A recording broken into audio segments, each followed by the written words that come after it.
இவனுங்களை வளர்த்ததுக்கு அந்த வலுவான கம்பியை வளைஞ்சிராம தூக்கி வச்சுட்டு இவனுங்களை டாப்பிலேருந்து பார்த்தா அந்த ஆஸ்திரேலியன் லவ்வர்ஸையே மிஞ்சிருவானுங்க போல் இவனுங்க கொஞ்சிறது.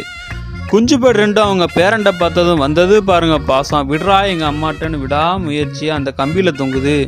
எங்கள் வீட்டில் எங்கே பார்த்தாலும் எறும்பு யார் தான் வளர்க்குறாங்களோ. தூர்றா அந்த விளக்கமாத்த எடுத்துன்னு தூர்னு தூத்து கடைசியாக வைக்கிற கேலண்டர் பேப்பரை கட்டாயப்படுத்தி வச்சா அது வடிவேல் பாய் காமெடி மாதிரி பண்ணிடுச்சு.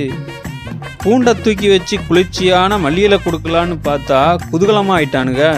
மல்லியில் மட்டன் பிரியாணி மாதிரி இருந்திருக்கும் போல் இந்த பொண்ணுக்கும் மாப்பிள்ளைக்கும்.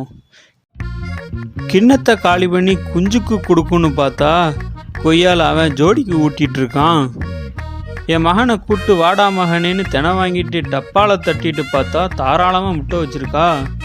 7 முட்டை இட்டு 2 குஞ்சு பொரிச்சிருந்துச்சு. சரி ஓகேன்னு தாகந்தீர தண்ணி வச்சுட்டு தாப்பால போட்டாச்சு டக்குன்னு.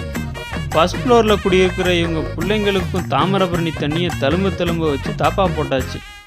காத்தோடு போன தூசியை பிடிச்சி வச்சு தூத்து வீடெல்லாம் குப்பையாக இருக்குன்னு கலவரம் பண்ண எங்கள் அம்மாவை சூப்பர்டா மகனேன்னு சொல்ல வச்சுட்டேன். எங்கள் வீட்டில் என்ன செஞ்சாலும் போகாத எறும்பை இதை செஞ்சு தான் மர்டர் பண்ணுறேன் ஒவ்வொரு நாளும். வீடியோ பிடிச்சிருந்தா மறக்காமல் சப்ஸ்கிரைப் பண்ணுங்கள்.